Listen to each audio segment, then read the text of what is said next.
important election of our lifetime. We will re-elect our president. All on the line. Get people registered. Cast your promise. Cast your vote. Cast your vote. We must vote. For months, the powers that be have been urging Americans to vote. And the public, which is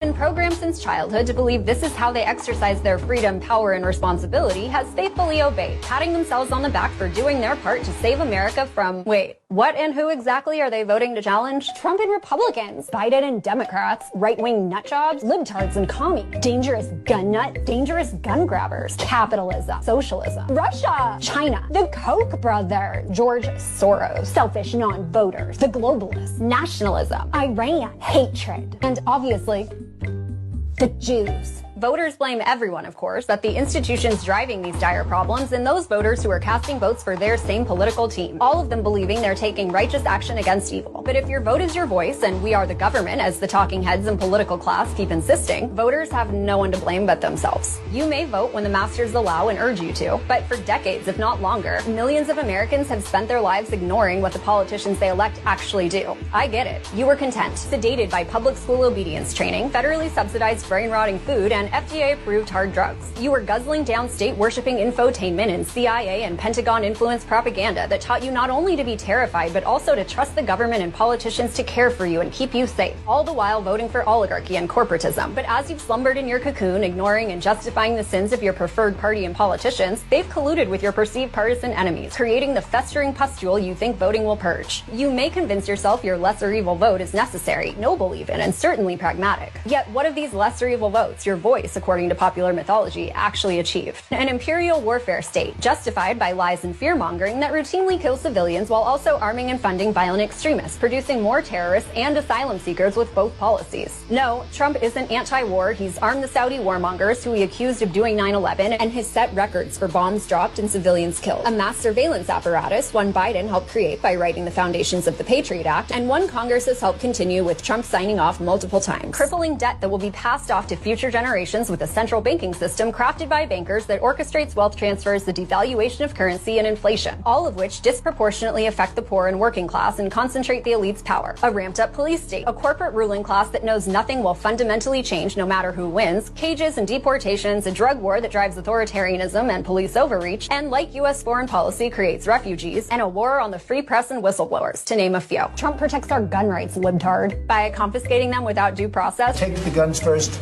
go through due process second. And supporting the expansion of power for police, who will be the ones to take your guns, whether under him or a Democrat. But Biden will save the environment. Doing what? Continuing the bipartisan empire via the Department of Defense, which is one of the biggest polluters in the world. And after serving in the administration that okayed the Dakota Access Pipeline, Trump is fighting radical Islam by arming one of its biggest and most repressive supporters. Biden's gonna stop systemic racism after literally writing racist policies harsher than Ronald Reagan, and with a VP who threw minorities in jail and ruined their lives over a plant. Trump saved the economy and he'll destroy socialism by worsening the deficit and increasing the debt by trillions and encouraging the Fed's inflationary policies, just like Biden undoubtedly will, while restricting free trade and bailing out corporate welfare recipients. If voting for lesser evils or anyone at all prevented evil, the stakes wouldn't get higher every single time. You wouldn't keep ending up with evil and having to rationalize it to so-called save your democracy or republic. Except you are not your government, but you believe you are because it's all we've ever been taught. That we must give some people authority we ourselves do not have, like the right to steal and kill, sending men with guns to do our bidding for things we wouldn't ever violently enforce ourselves, whether to commit war crimes while serving powerful interests, send American citizens to internment camps, uphold and enforce segregation, confiscate guns, steal property without charge or trial, or cage people for possessing banned substances or crossing an imaginary line determined by the ruling class. You are not the government, but thanks to years of indoctrination, you believe in the righteousness of using government violence to control your fellow humans, calling it the will of the people. A euphemism that actually means the tyranny of majority rule, where a majority of the population that votes can lord over the rest in a system established by a tiny minority who never obtained consent from the people they claimed authority over. The system that got you here, to the alleged most important election in the history of our country, where you can't even vote out many of the most insidious actors, the private bankers who control the political and financial systems, the revolving door lobbyists who plague both parties and numerous agencies, the liars, hacks, election meddlers, and infiltrators at the CIA and FBI. This system system has led to the wholesale destruction of human decency as people are pitted against each other under threat of state coercion and violence and forced to pay for programs they find morally abominable. As Lysander Spooner, the 19th century abolitionist you'll never learn about in public school, observed, in short, the individual finds himself, without his consent, so situated that if he use the ballot, he may become a master. If he does not use it, he must become a slave. And therein lies the common denominator. The force of government and the delusional faith in authority and the right to choose masters for others as the partisan pendulum swings back and forth.